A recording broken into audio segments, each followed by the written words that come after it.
The hallway smelled like lavender and old wood. I stood there, my one worn-out suitcase in hand, feeling the weight of my life being reduced to a single sad duffel bag. Chloe, my best friend since we were awkward pre-teens, was practically bouncing on her heels, a whirlwind of nervous energy and red hair. "Seriously, YN, it's no big deal," she chirped, her voice echoing in the grand foyer. "Mom's in Spain with her new boyfriend, and Dad is, well, Dad. He's always in his study. You won't even know he's here." I nodded, forcing a smile. My apartment had flooded. The landlord was a nightmare, and my savings were a joke. Chloe's offer to stay for a few weeks at her father's sprawling 6-bedroom house in the suburbs had been a lifeline. Her mother and father had been divorced for 2 years, and her mom had moved out, leaving the house to Daniel, Chloe's father. I'd heard stories, of course. Chloe adored him, but she always spoke about him with a mix of fondness and exasperation. He was a workaholic, a perfectionist, a man who ran his architectural firm with an iron fist and his home with the same rigid, quiet order. "I really appreciate this, Chloe," I said, finally letting my smile reach my eyes. "You're a lifesaver." "That's what I'm here for," she said, slinging an arm around my shoulder and dragging me toward the sweeping staircase. "Now let me show you to the guest room. It's got its own bathroom, so you don't have to share with crazy old me." As we walked, I took in the details. The house was a testament to Daniel's profession. Clean lines, large windows that let in the late afternoon sun, and a careful masculine aesthetic. No frills, no clutter. It felt like a museum dedicated to order and control. Then I heard it, a low, steady voice, muffled by the heavy oak door of what I assumed was the study. The tone was calm, authoritative, demanding attention without raising in volume. It sent a strange shiver down my spine. "Dad!" Chloe called out, knocking on the door. "We're here." There was a pause. The voice stopped, replaced by the rustle of movement. The door swung open, and my breath hitched in my throat. He was tall, easily 6'2", with a lean, athletic build that spoke of discipline, not gym vanity. His dark hair was peppered with distinguished grey at the temples, swept back from a high forehead. His jaw was sharp, covered in a neat, close-cropped beard. But it was his eyes that caught me. They were the colour of a stormy sea, a deep, contemplative grey blue, and they held a wisdom and intensity that made me feel instantly seen. He was wearing a simple, crisp white shirt, the sleeves rolled up to his elbows, revealing strong, tanned forearms. A pair of dark slacks completed the look. He wasn't just handsome, he was a force of nature, a man carved from granite and quiet confidence. For a moment, I felt the world tilt on its axis. I had always been drawn to older men, to their assurance, their experience, the way they carried a quiet authority. And Daniel was the embodiment of that fantasy. "You must be YN," he said, his voice resonating in my chest. He offered a hand and I took it. His handshake was firm, dry, and his skin was warm against mine. It sent a jolt of electricity up my arm. "Daniel, Chloe has told me a great deal about you. I'm sorry to hear about your apartment." His eyes scanned my face, lingering for a moment on my lips before returning to my eyes. It was a subtle gesture, but I felt it like a physical touch. I swallowed, forcing myself to speak. "Daniel, thank you. It's so generous of you to let me stay." "Nonsense," he said, his voice a low rumble. "Any friend of Chloe's is welcome in this house. I trust she's given you the tour." "I'm about to," Chloe chirped, completely oblivious to the tension that had suddenly crackled in the air between her father and me. He nodded, his gaze still holding mine. "Well, make yourself at home, YN. Dinner is at 7 if you're hungry." "We'll be there," Chloe said, pulling me away. As we ascended the stairs, I felt his eyes on my back. The feeling was strange, exhilarating, and deeply unsettling. I was a guest in my best friend's house, and I was already having inappropriate thoughts about her father. Later that evening, dinner was an affair of polite conversation. Daniel sat at the head of the long mahogany table, with Chloe on one side and me on the other.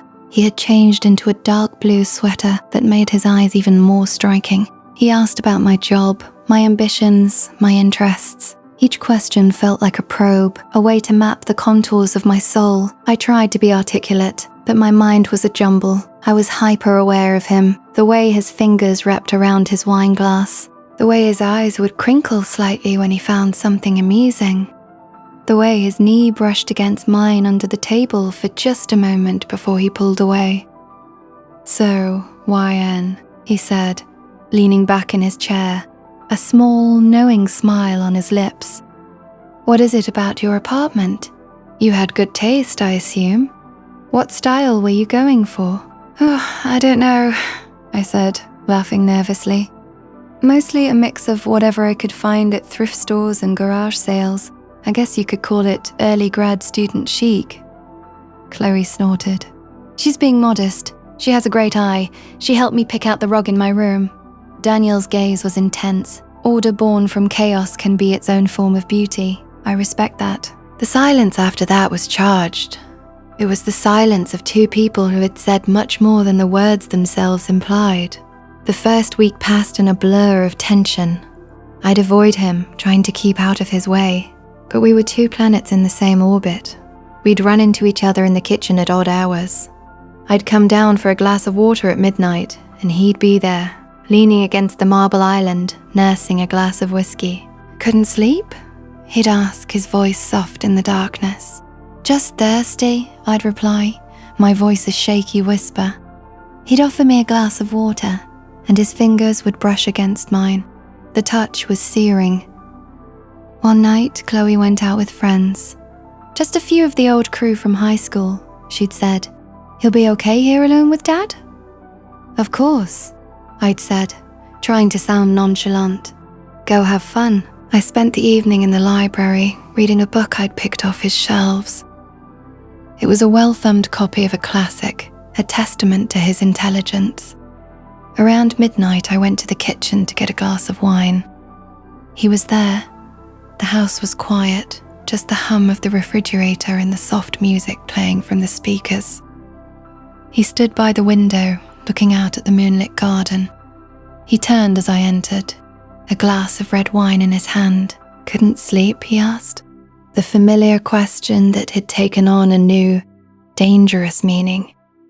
"Just needed a drink," I said, walking toward the island.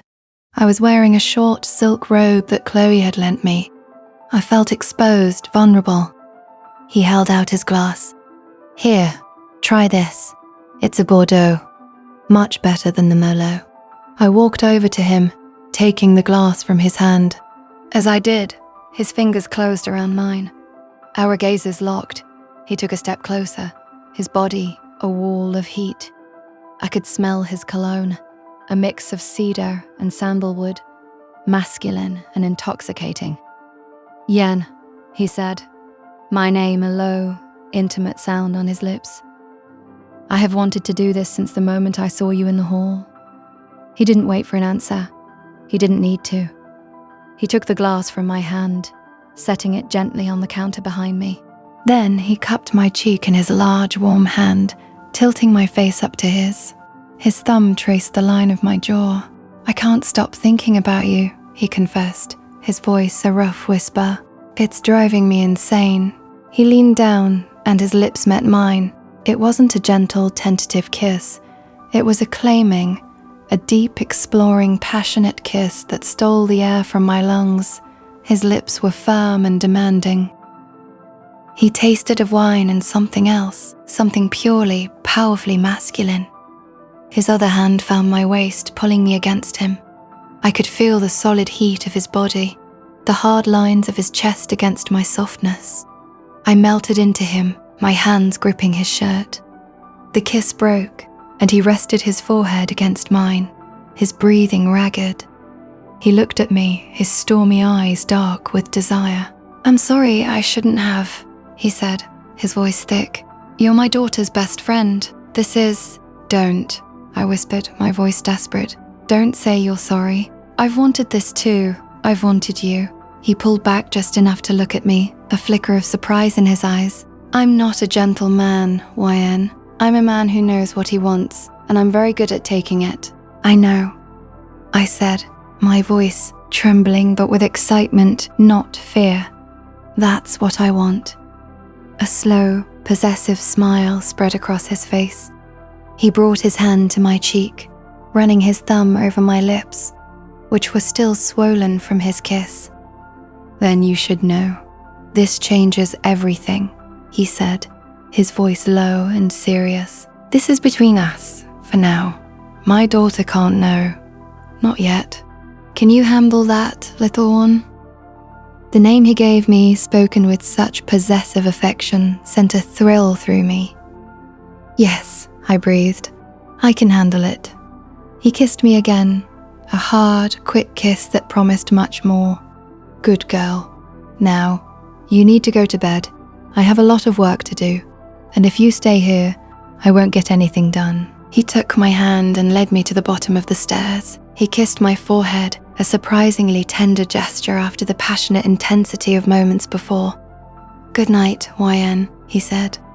Good night, Daniel, I whispered, my heart pounding a frantic rhythm against my ribs. As I climbed the stairs, I could feel his gaze on my back just like the first day, but this time, I knew what that look meant. It was a promise, a secret. A new, dangerous and thrilling chapter of my life had just begun. Sleep was a distant, impossible dream.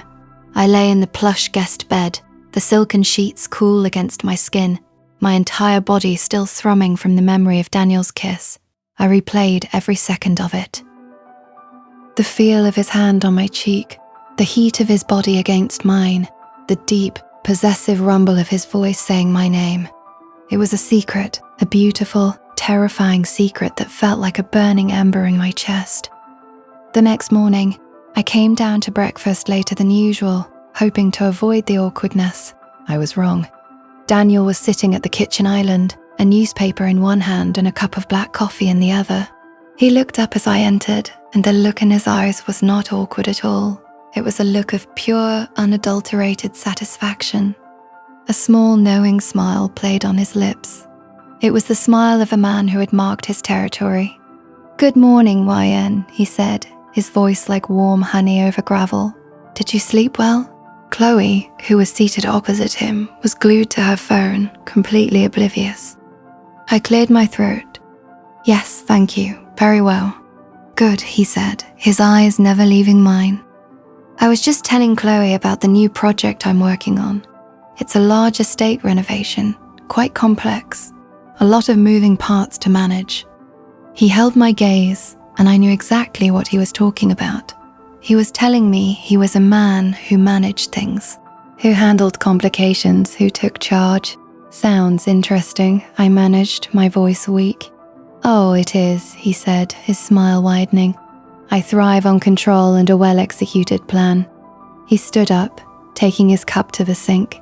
As he passed me, his hand brushed the small of my back, a fleeting but unmistakable caress. I have to go into the office for a few hours. Chloe, keep YN entertained. The moment the front door closed behind him, I let out a breath I hadn't realized I was holding. Chloe finally looked up from her phone. You okay? She asked. You look a little flushed. I'm fine, I said too quickly. Just a little warm in here. I spent the day in a daze going through the motions. Chloe wanted to watch movies, but I couldn't focus on the screen. All I could think about was what happened and what might happen again. By the evening, Chloe announced she was going to a friend's house. They're having a small get-together, she said. You should come. No, I think I'll just have an early night, I said. I'm still pretty tired from all the moving. Suit yourself, she said with a shrug. Dad should be back soon. Don't have too much fun without me. She winked and headed out, leaving me alone in the vast, silent house. I was in the living room, pretending to read when I heard his key in the lock. The sound of the door opening sent a shiver of anticipation down my spine. He walked in, loosening his tie. Chloe went out, I said, my voice hardly a whisper. I know, he said, his voice low and controlled. He walked over to me. He looked tired, but his eyes were sharp and focused. She texted me, "It's just you and me, little one." He stood in front of me, looking down at me. The authority radiated from him. He reached out and took the book from my hands, setting it aside. I couldn't focus all day, he confessed, his voice husky. The only thing I could think about was you, about tasting you again. He knelt before me, bringing his face level with mine. He cupped my face in his hands, his thumbs stroking my cheeks. Look at you, he breathed. So beautiful, so innocent. You have no idea what you do to me. Daniel. I started, but my voice was a broken whisper. Shh, he hushed me. No more words. He claimed my lips again. This kiss was different. It was slower, more deliberate, but just as demanding. It was a kiss meant to prove a point, to re-establish the claim he had made the night before. He explored my mouth with a languid, thorough intensity that made me weak. He pulled back, his forehead resting against mine. I want to take you to my room, he said, his voice a low, dominant command. I need you, YN. Now. He didn't wait for my answer. He took my hand, his grip firm and unyielding, and led me up the stairs. I followed him, my heart pounding, my body aflame with a need I had never known. He led me into his bedroom. It was a masculine space, all dark wood and neutral tones, with a large king-sized bed that dominated the room. He turned to face me, his eyes dark with a primal hunger. He looked at me like I was the most precious, beautiful thing he had ever seen. He reached for the hem of my t-shirt, pulling it over my head. He unclasped my bra, letting it fall to the floor. His eyes devoured me, and his hands followed, cupping my breasts, his thumbs stroking the peaks until they were hard. So perfect, he murmured, his voice thick with desire. You are so incredibly responsive.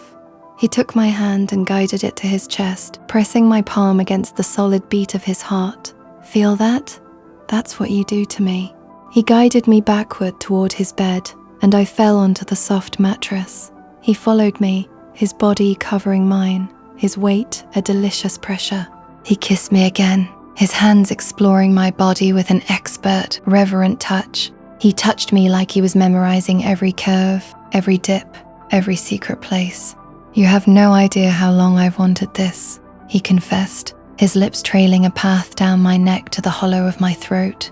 To have you beneath me, to hear my name on your lips. He moved lower, his lips finding the sensitive skin of my stomach, his hands working on the button of my jeans.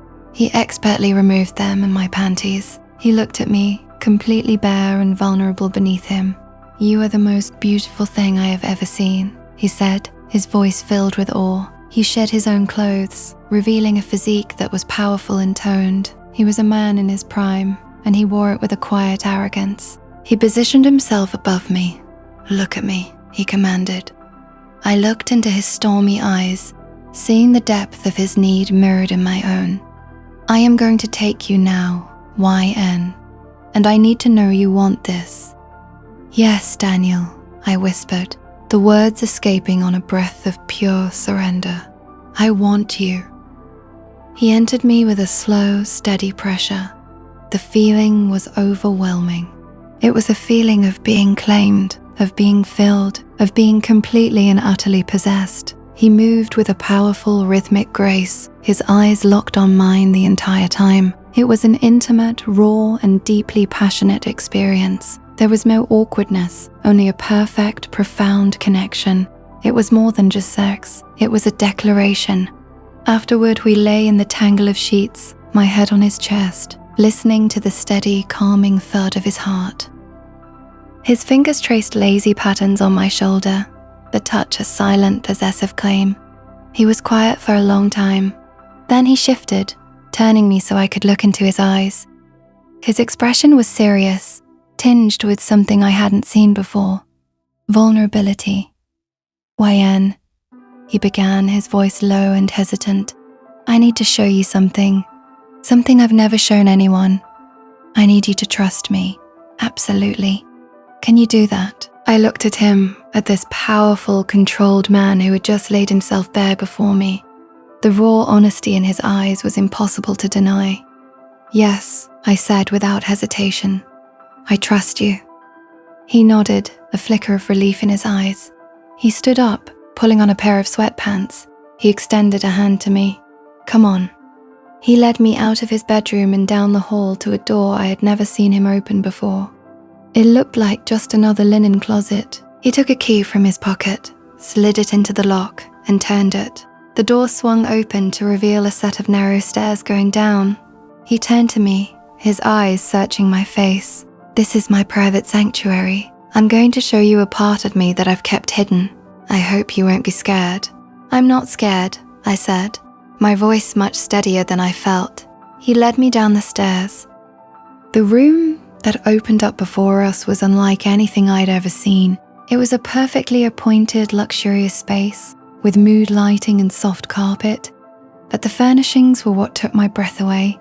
There was an ornate 4-poster bed with leather restraints attached to the posts. On the walls were shelves filled with an array of intriguing objects, different types of ropes, silk blindfolds, leather floggers, and a collection of beautiful, intimidating toys. Daniel stood in the center of the room, his hands clasped behind his back, watching me with an unreadable expression. "This is my world, YN. For years I've kept this part of myself locked away. It's a part of me that needs to be in control, to be trusted, to give and receive pleasure in a more intense way. It's about power, yes, but it's also about a profound level of trust and intimacy." I walked around the room, my fingers brushing against the smooth leather of a flogger. My heart was pounding, but there was no fear.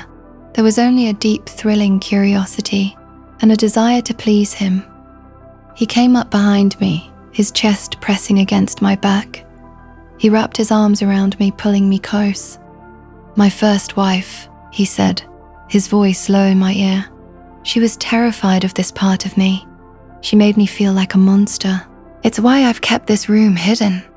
But with you, I feel a different energy, a trust, a desire to be this vulnerable with you." He turned me around to face him. "Would you let me? Would you let me show you what this can be?"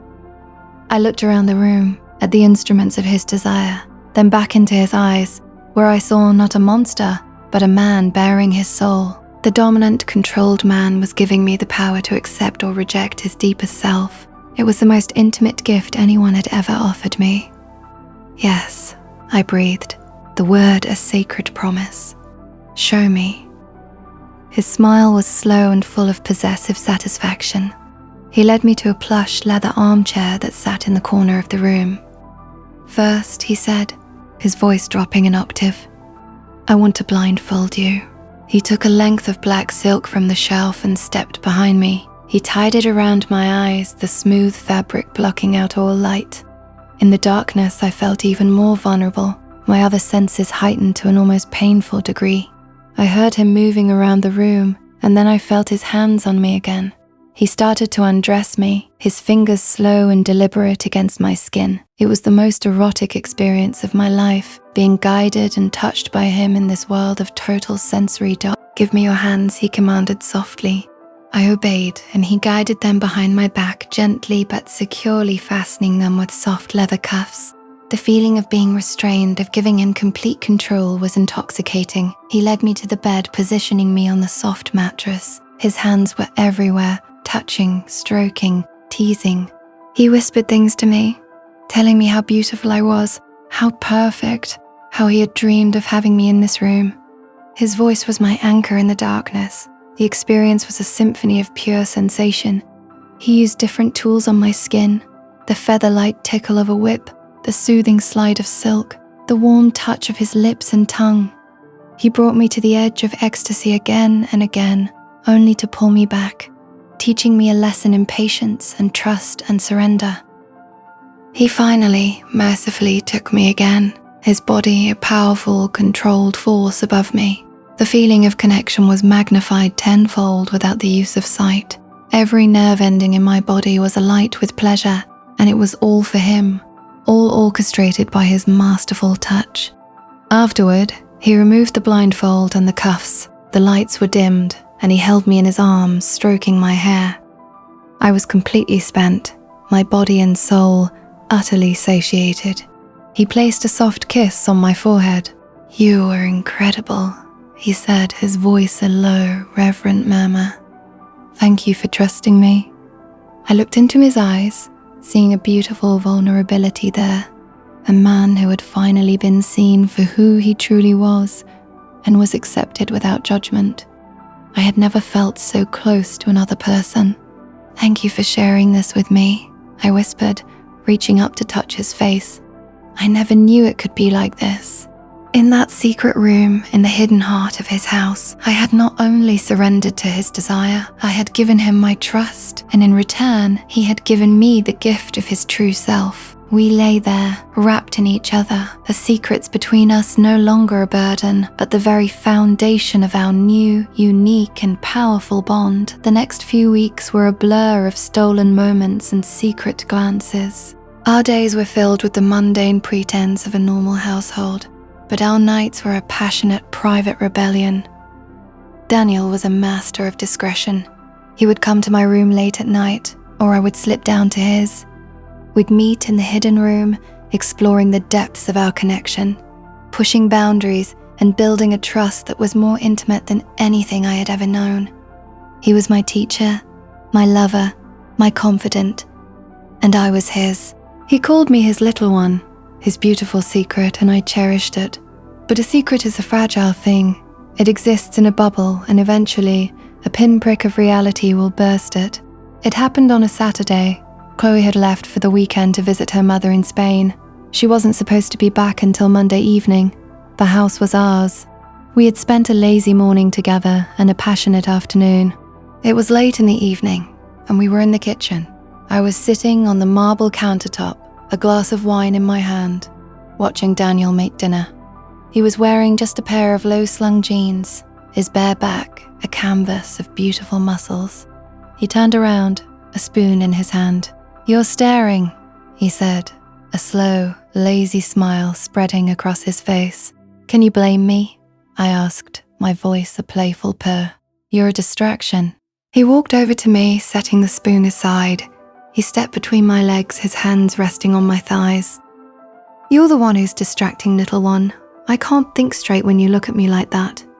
He leaned in to kiss me, a deep, passionate kiss that promised an early end to dinner. We were so lost in each other that we didn't hear the key turn in the front lock. We didn't hear the footsteps in the hall. We were caught up in our own perfect secret world. "I'm home. I know I'm early, but Mum's flight got cancelled." Chloe's voice trailed off, the words dying in her throat. Daniel and I broke apart, frozen. The air in the kitchen turned to ice. Chloe stood in the doorway, her face a mask of total, utter shock. Her eyes were wide, her mouth hanging open. The vibrant, happy energy she had walked in with had been sucked out of the room. The silence was deafening. I felt a wave of nausea wash over me. This was it, the moment I had dreaded. The pinprick. Chloe's gaze flickered from me, sitting on the counter with my hair a mess and my lips swollen from her father's kisses, to Daniel, who was standing in front of me shirtless, his hands still on my thighs. The accusation in her eyes was a physical blow. What is this?" she finally managed to choke out, her voice trembling. "Dad? Why? N? What the hell is going on?" Daniel was the first to move. He slowly stepped back from me, his hands falling to his sides. He looked from Chloe to me, his face an unreadable mask, but I could see the storm in his eyes. "Chloe," he started, his voice calm, controlled, but with a tremor of something else. Fear maybe, or regret. "This isn't what it looks like." "Oh, it looks like you're kissing my best friend," she screamed, her voice cracking with a raw, bitter hurt. "On the kitchen counter, while I was gone. How long has this been going on? Was it happening while I was sleeping in the same house?" Tears welled in my eyes. "Chloe, please." "Don't," she snapped, turning her venom on me. "Don't you dare speak. I brought you into my home. I trusted you, I gave you a place to stay, and you slept with my father?" The last words came out as a sob. "Chloe, let me explain," I pleaded, jumping down from the counter, my legs shaking. It's not what you think, it's..." "What?" she shouted, her face red with fury. "That you just fell into his bed? Or was it a plan all along? Did you come here just for this?" She pointed an accusing finger at Daniel. "And you? How could you? She's my age. You're my father. Daniel walked over to her, his hands held up in a placating gesture. Chloe, I know how this looks, but I need you to calm down and listen to me. Don't tell me to calm down, she yelled, backing away from him as if he were a stranger. You were supposed to be the one who wouldn't do something like this. You were the one person I could always count on. Daniel's face softened. He looked at his daughter, his little girl, and a profound sadness washed over his features. He wasn't just the dominant, controlled man of our secret world right now. He was a father. Chloe, this is not a fling, he said, his voice earnest and heavy with feeling. It is not a game. It's not just some physical thing. He took a breath, and then he said the words that changed everything. I love her. The words hung in the air. Chloe stared at him, her mouth open, completely stunned. I felt my own heart skip a beat. It was the first time he had said it aloud. The first time I had ever heard the words from him. You what? Chloe whispered, her anger faltering, replaced by a raw, bewildered confusion. Daniel turned to look at me, his stormy eyes holding a depth of emotion I had only glimpsed before. I love her, Chloe, he repeated, his voice steady and sure. I know this is strange. I know you are shocked and hurt and angry, but you have to believe me when I say that what I feel for her is real. I have never felt this way about anyone, not even your mother. I took a step toward him, my own tears now flowing freely. Chloe, I never meant to hurt you, I said, my voice a broken whisper. I came here with no intention of any of this happening, but it did. I can't explain it. He makes me feel seen, safe. I love him too. Chloe looked back and forth between us, her face a whirlwind of emotions. Anger, betrayal, confusion, and now a glimmer of something else, maybe even a touch of understanding. She sank onto a chair, her head in her hands. She was quiet for a long, agonizing moment. When she finally spoke, her voice was small, defeated. How long? She asked without looking up. A few weeks, Daniel said, his voice soft, since she came to stay with us. Chloe let out a hollow laugh. Weeks. You've been deceiving me for weeks. I know, I said, my voice thick with guilt. And I am so sorry. We should have told you, we didn't know how. Chloe looked up at me, her eyes red-rimmed. You should have told me, she said, her voice trembling with a fresh wave of tears. You're my best friend. You're supposed to tell me everything. I nodded, feeling the weight of my betrayal. I know I messed up. I betrayed your trust. But I need you to know that my feelings for him aren't about hurting you. They're about him. Daniel walked over to Chloe's chair and knelt in front of her, taking her hands. I'm sorry, Chloe. I am so sorry for the way you found out. You have every right to be angry, but I am not sorry for loving her. It's the most real thing I have ever felt. I know it's not conventional. I know it's complicated, but I'm asking you as your father to try to understand. Chloe looked at her father, the man she had adored her entire life, and the evidence of the love he felt for me was undeniable. She saw it in the way he spoke, the way he looked at me. It was the same intense look she had seen in his eyes when he talked about his most ambitious architectural projects, a look of complete, unwavering commitment. She took a long, shuddery breath and looked back at me. Her eyes, so full of anger just moments before, were now simply sad. Are you happy? She asked me, her voice a whisper. I nodded, a fresh tear sliding down my cheek. He makes me happier than I have ever been. She looked at her father again. Do you treat her well? With more care and respect than anything in my entire life, he said, his voice sincere. Chloe was quiet for another long minute. She looked at her hands, the hands that were now holding her father's. She finally let out a heavy sigh, the sound of the fight draining from her. I don't like it, she said, her voice still shaky. I don't like that you lied to me. I don't like that you were sneaking around in the house. It's going to be really, really weird. I know it is, Daniel said, gently squeezing her hands. And I know we have a long way to go to make this up to you. But I promise you, Chloe, I am not going anywhere. Neither is she. Chloe pulled her hands back, wiping her eyes with the back of her hand. She looked at me, a new, complicated expression on her face. It wasn't forgiveness, not fully, but it was an opening. "You better take care of my dad," she said to me, her voice a mixture of a threat and a plea. "Because if you break his heart, I'll never forgive you. And I'll make your life hell, I swear it." A choked sob escaped my lips, part laugh, part cry. "I don't plan on it," I said, my voice cracking. He's everything to me." Chloe scoffed, but a ghost of a sad smile touched her lips. "God, this is so messed up." "Yes," Daniel said, standing up and letting out a breath he seemed to have been holding.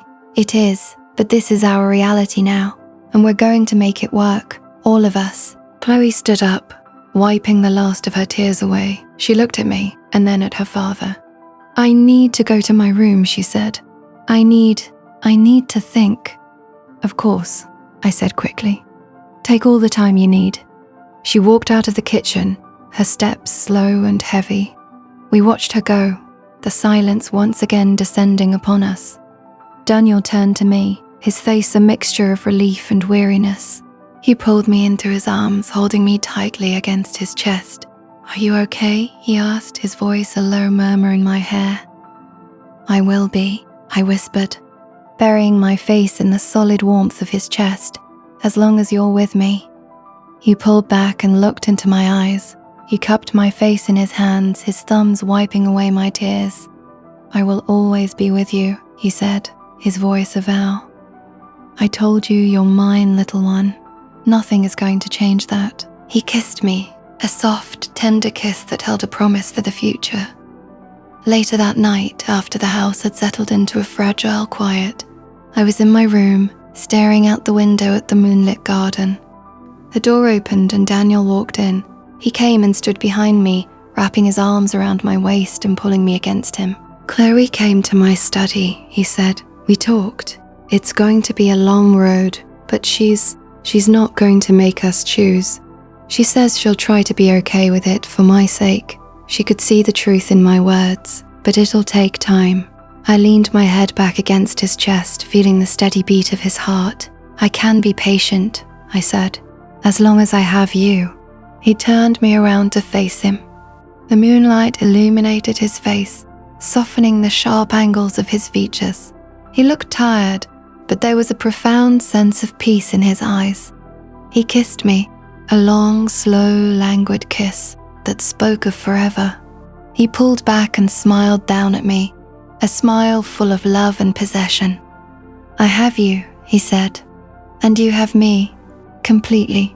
We stood there, in the quiet of the night, our bodies intertwined. The secret was out, the drama had passed, and what was left was just us. Daniel, the man who was my boss, my lover, my everything, and me, his little one.